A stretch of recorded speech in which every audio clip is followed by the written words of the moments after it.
The Intersolar Combat Academy floated in the neutral zone between three major galactic arms, a station so massive it had its own weather patterns in the biodome sections. Established 2 centuries ago after the Treaty of Unified Defense, the Academy represented something that sounded noble in council chambers, but looked absolutely ridiculous in practice. Mandatory military cooperation between species that, until recently, had been perfectly content trying to annihilate each other. Here's the thing about cosmic peacekeeping institutions. They work great on paper. In reality, you get Krell warriors who communicate through pheromone aggression, sharing barracks with Voxthan hunters who consider anyone under 7 feet tall to be prey-sized. Throw in the Metherian shock troops, beings made of living crystal who genuinely cannot comprehend why flesh-based life forms complain about pain. And you've got yourself a powder keg with a graduation ceremony. The Academy took the top 0.1% of each species' military candidates, the best of the best, the cream of the crop, the most likely to survive first contact with hostiles and not immediately dissolve into their component molecules. And then there was Riley Chen, human, female, 23 standard years, 5 feet and 4 inches of what the Krell called adorable vulnerability, and the Voxthan called inadequate skeletal structure. Her admission scores were technically proficient. Humans had only been granted Galactic Council membership 15 years ago, so the bar was set diplomatically low. She could run a 6-minute mile, which was impressive on Earth. In the Academy, where Krell hatchlings could sprint at 40 miles per hour and Voxthan could leap 40 feet vertically, her scores translated to roughly mobile enough to flee, not fast enough to matter. Her first day at combat assessment had become legendary for all the wrong reasons. The strength test required candidates to lift 3 times their body weight. Riley managed 1.8 times. The Krell instructor, Sergeant Vexmore, had actually stopped the test to recalibrate the equipment, assuming it was broken. It wasn't. Speed trials. She placed dead last, barely finishing before the system auto-timed out. Endurance runs in 2.5G environments. She vomited twice and triggered her medical monitor. Hand-to-hand combat simulations. The Metherian she'd been paired with, a being named Crystalex, who was genuinely trying to be gentle, had accidentally dislocated her shoulder within the first 30 seconds. The Metherian had been mortified. Riley had been given a medical waiver for the next week. By month 2, she was a punchline. The human female will not survive winter trials, Thexazar announced during mess hall dinner, his mandibles clicking with what passed for Krell laughter. He was the Academy's golden student, top of his class in every category, already courted by 3 different military divisions. His exoskeleton bore the dark green striping that indicated warrior caste breeding, and he moved with the kind of confidence that came from never having lost a fight. I give her 4 hours on Vorgan 7, possibly 5 if she finds a good hiding hole. I'll take that bet, said a Voxthan named Slicks, his forked tongue tasting the air. 3 hours, maximum. Humans have no thermal regulation for cold climates. She'll freeze before any predator finds her. You're both being generous, added a Metherian whose name translated roughly to harmonics of shattered granite. 2 hours. Her structural integrity cannot withstand sustained stress. Riley sat 3 tables away, eating her protein ration and pretending not to hear. She'd gotten good at that. The Academy's translation implants meant everyone understood everyone else, which was great for cosmic unity and terrible for avoiding insults in 14 different languages. The thing was, they weren't exactly wrong. By every measurable metric, Riley Chen was the weakest student in her class. Her reflexes were slower. Her physical strength was laughable. Her endurance was a statistical joke. The Academy's AI-generated probability models gave her a 12% chance of passing final examinations.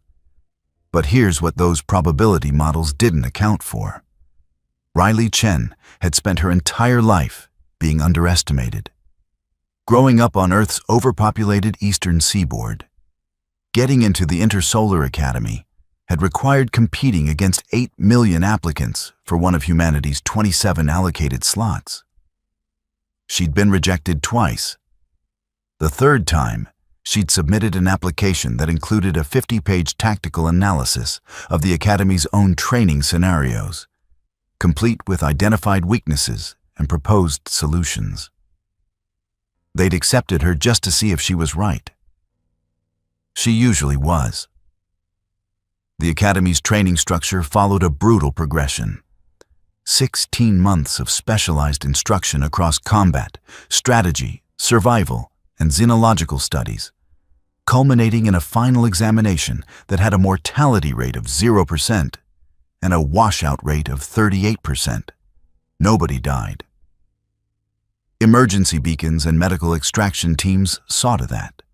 But plenty of students learned the hard way that being the best on their home planet meant precisely nothing against a Vorgan 7 Rendclaw.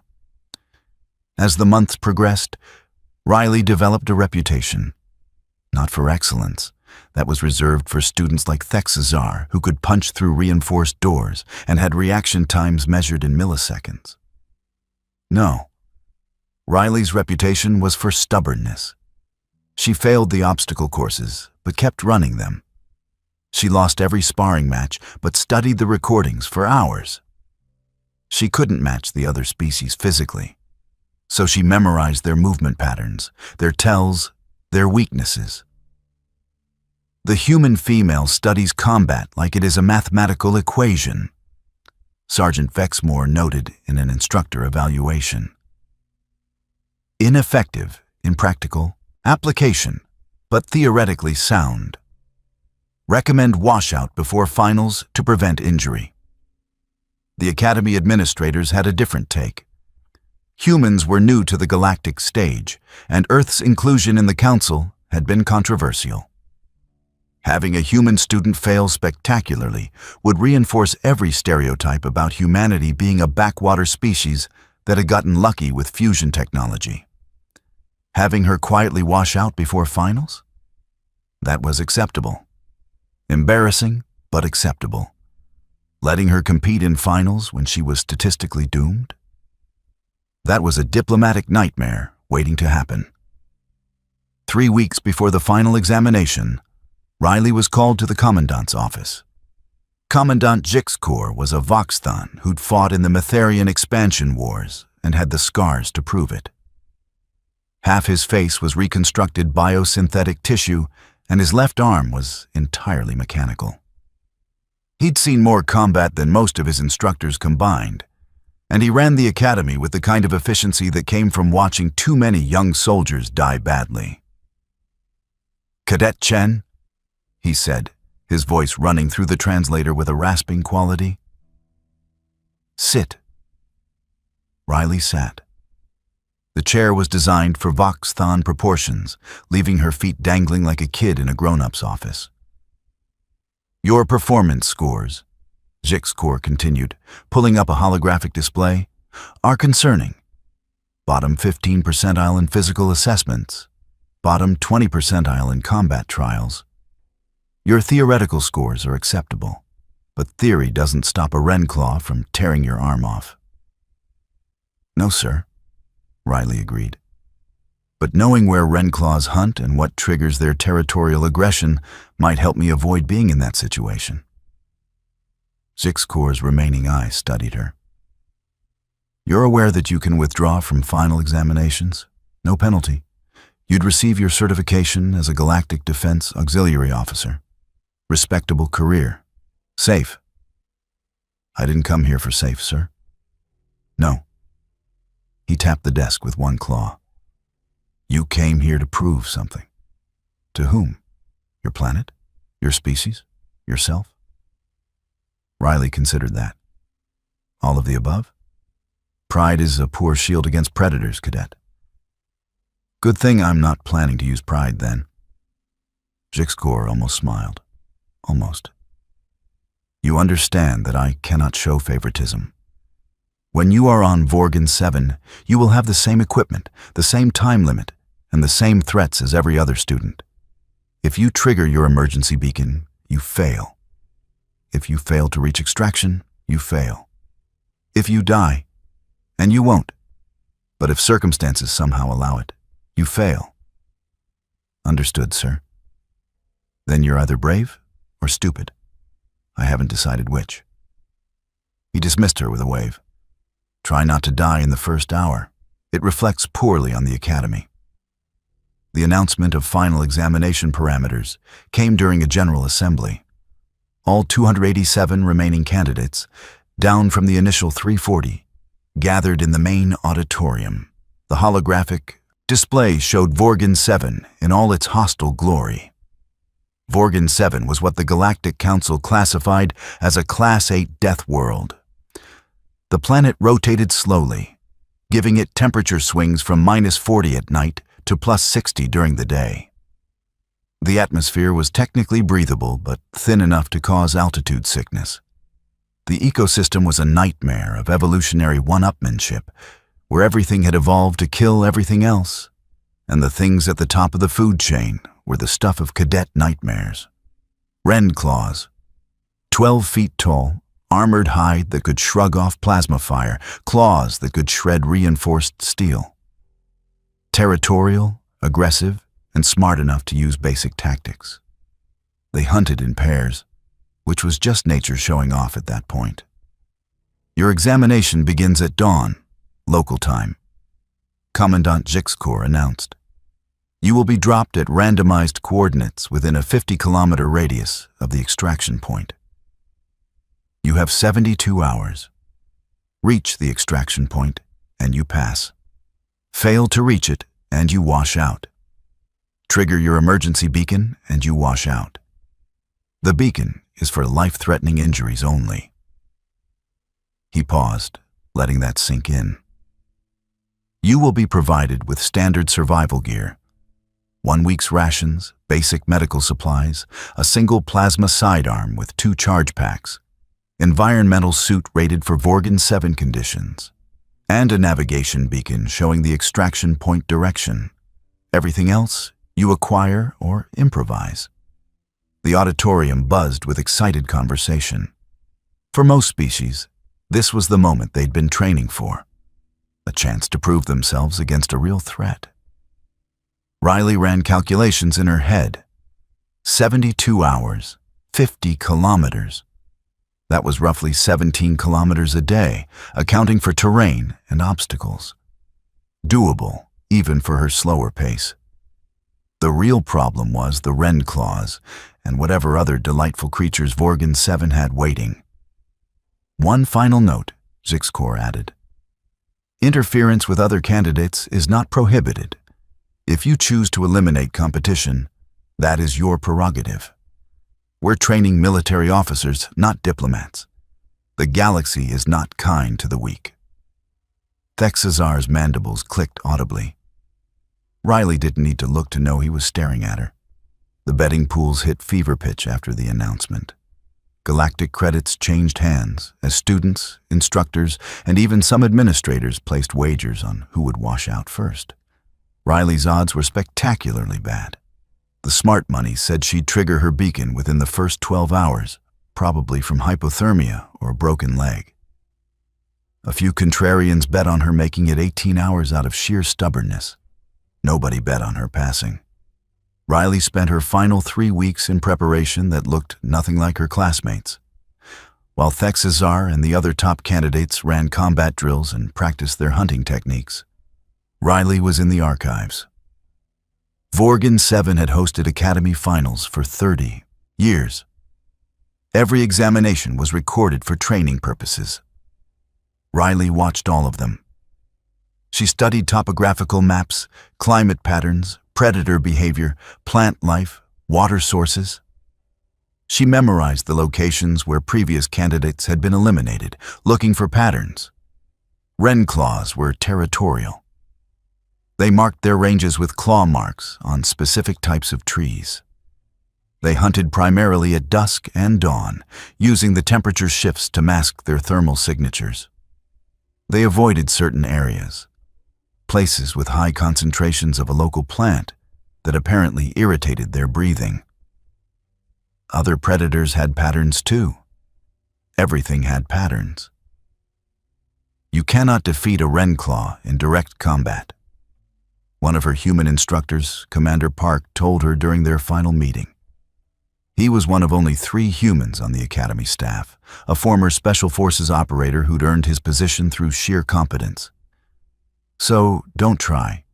You win by not fighting, you understand? Don't be there when the monsters show up. Exactly. Every student who washed out tried to prove they could handle the wildlife. The ones who passed treated the wildlife like weather, something to avoid, not engage. What about students eliminating each other? Park's expression darkened. It's rare. Most candidates focus on survival. But there are always a few who see it as an opportunity to thin competition. You'll have a target on your back. Because I'm human? Because you're weak. Predators target the sick and injured. Same principle applies. Riley nodded slowly. Then I need to not look weak. Good luck with that. Drop day came with all the ceremony of an execution and the excitement of a sports tournament. Candidates were loaded into individual drop pods, their gear already secured. The pods were cramped, automated, and designed for a single purpose: getting students planet-side without killing them in the process. Riley ran through her mental checklist as her pod sealed. Plasma sidearm, checked. Navigation beacon, active. Emergency beacon, hopefully unnecessary. Environmental suit, fitted and functional. And tucked into her suit's internal pockets, a few items she'd carefully acquired: local plant samples from the archive's biological database, synthesized scent markers, and a few tools that were technically within regulation parameters. The drop was violent. The pod hit Vorgan 7's atmosphere like a rock hitting water, shaking hard enough to rattle her teeth. External cameras showed brief glimpses of other pods scattering across the drop zone, then nothing but clouds and atmospheric entry burn. Impact was softer than expected. The pod's landing system worked as advertised. The hatch blew with a pneumatic hiss, and Riley got her first real look at Vorgan 7. Cold. That was the first impression. Dawn was breaking, but the temperature was still hovering around freezing. The landscape was alien in that specific way that made her hindbrain scream danger. Purple. Vegetation, rock formations that looked almost crystalline. And in the distance, something that might have been trees or might have been massive fungi. Hard to tell. Riley activated her navigation beacon. The extraction point was 43 kilometers northeast. She had 72 hours. She took a breath and started walking. The first 6 hours were about establishing baseline information. Riley moved carefully, watching for signs of predator activity, testing the terrain, identifying which plants were the same species she'd studied in the archives. The environmental suit kept her warm, but she could feel the thin atmosphere making her work harder for each breath. She found a stream around hour 3, fresh water running over rocks that glittered with mineral deposits. Good to know. She wouldn't die of thirst. Around hour 4, she found her first claw marks. They were carved deep into what looked like a purple tree trunk, gouges as wide as her arm. Fresh, too. The exposed wood was still oozing sap. Riley examined the marks, measuring them against her own height. Definitely rend claw. The territorial marker was positioned to be visible from multiple angles, a clear message to anything else in the area. This space is taken. She marked the location on her beacon and altered her route. The first scream came around hour 6. It was distant, maybe 2 kilometers away, but the sound carried across Vorgan 7's thin air, a Metharian's sonic resonance, distorted by what was probably pain. Then silence. Then the telltale shimmer of an emergency beacon activating. 1 down. 286 to go. Night fell fast on Vorgan 7. Riley found a defensible position, a rocky outcropping that gave her a view of the approaches and some overhead protection, and settled in. She didn't risk a fire. Heat signature would draw attention. Instead, she activated her suit's thermal layer and ate her ration cold. In the darkness, she could hear them. Distant sounds of predators moving, hunting, establishing their own territories. Closer sounds of other candidates trying to stay hidden. A plasma weapon discharged somewhere to the east. Someone deciding to make a statement or panicking its shadows. Riley checked her navigation beacon. 38 kilometers to go. She was making decent time. She allowed herself 4 hours of sleep, setting her suit's alarm to wake her before dawn. When she woke, frost had formed on her suit's exterior. Another day in paradise. Day 2 was when she started seeing evidence of other candidates. A discarded supply pack here, dropped in a hasty retreat. Plasma scoring on rocks there, indicating a fight or a miss. Boot prints in soft soil, leading away from something. And at one point, she found another emergency beacon site. The area was churned up, vegetation trampled, and there was purple blood. Definitely not human or any species she recognized, mixed with something darker. A candidate had stood their ground against local wildlife. The wildlife had won. The candidate had lived, but their examination was over. Riley salvaged what she could, half a charge pack, some rations, and a replacement water filter.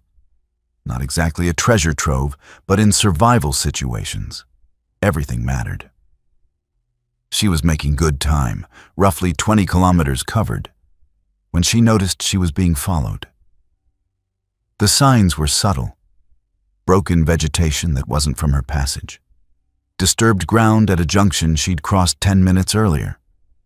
And once, just once, she caught a reflection of something metallic in the tree line.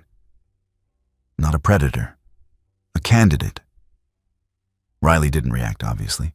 She kept walking, maintaining her pace, but her mind was racing.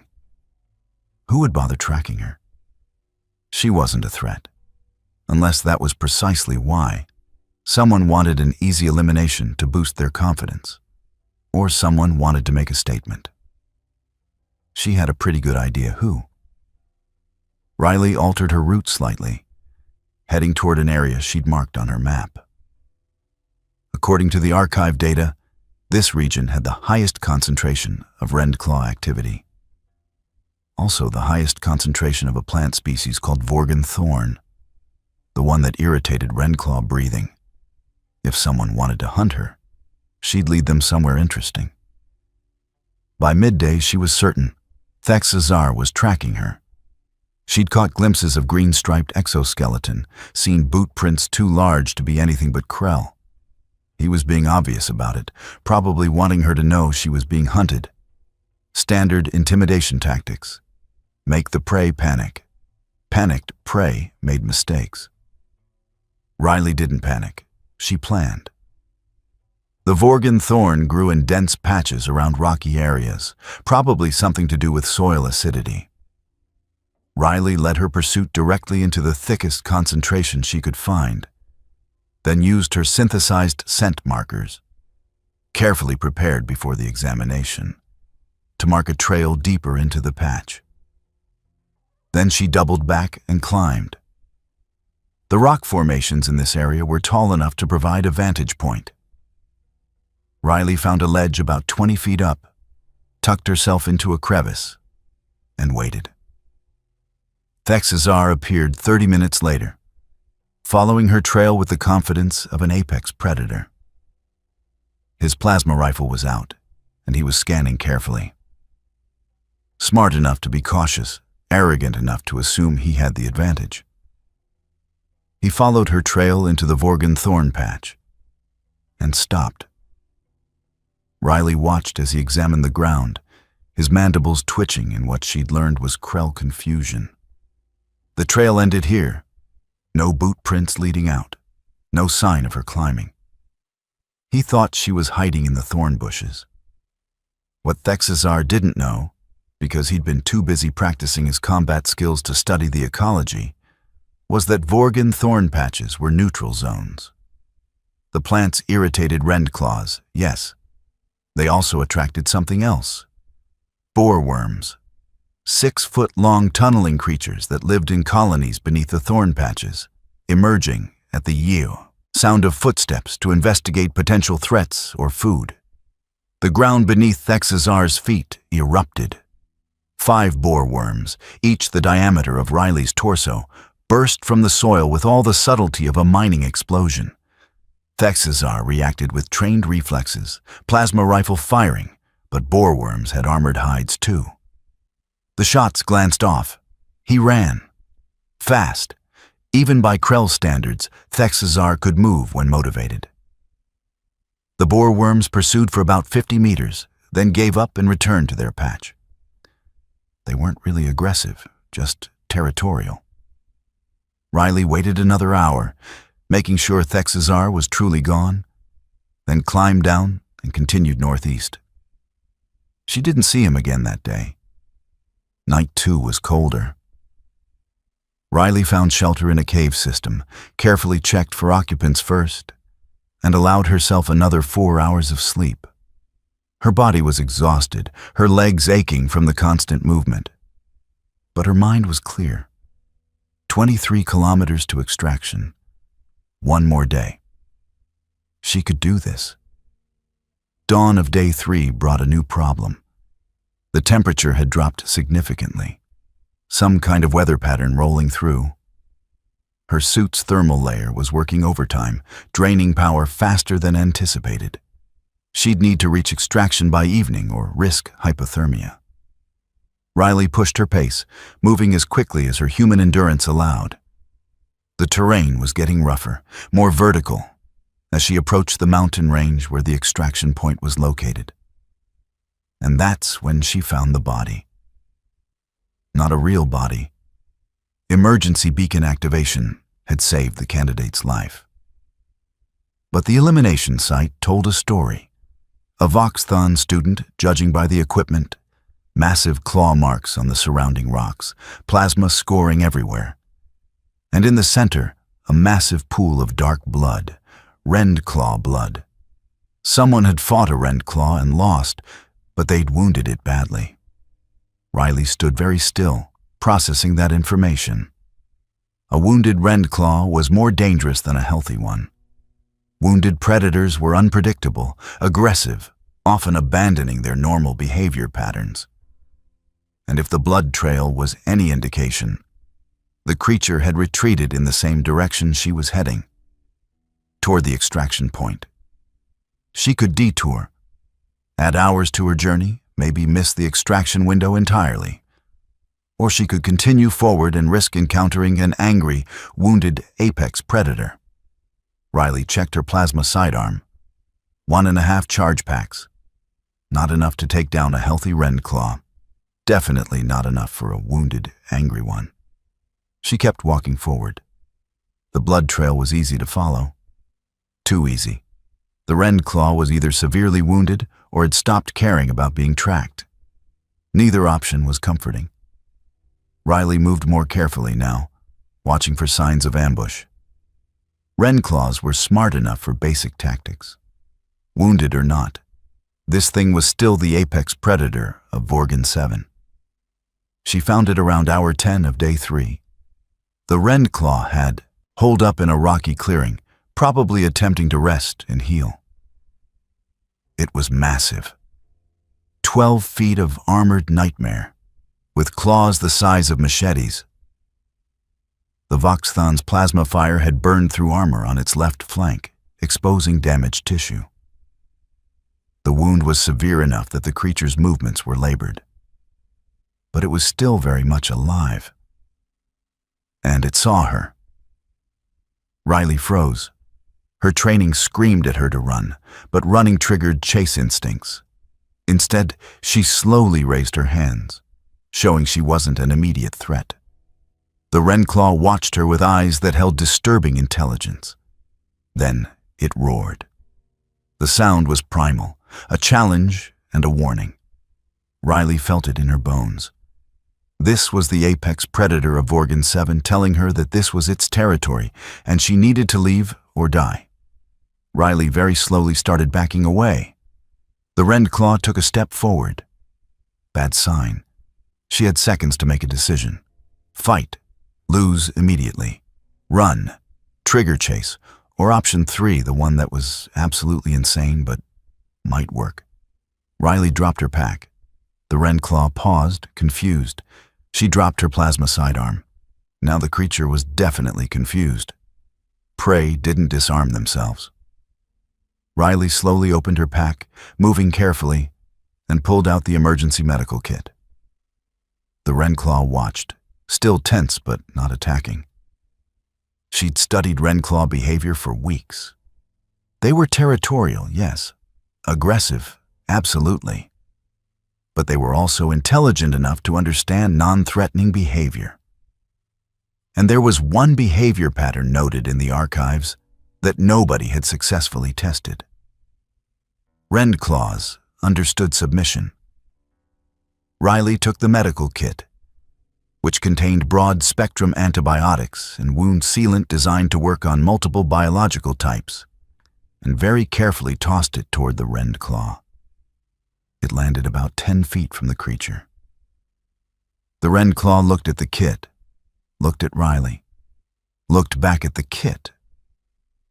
Riley backed away further, hands still raised, making herself as small and non-threatening as possible. The Wrenclaw approached the medical kit, sniffed it, and then, with surprising delicacy, picked it up with one claw. It looked at Riley one more time, and then it turned and disappeared into the rocks, carrying the medical kit with it.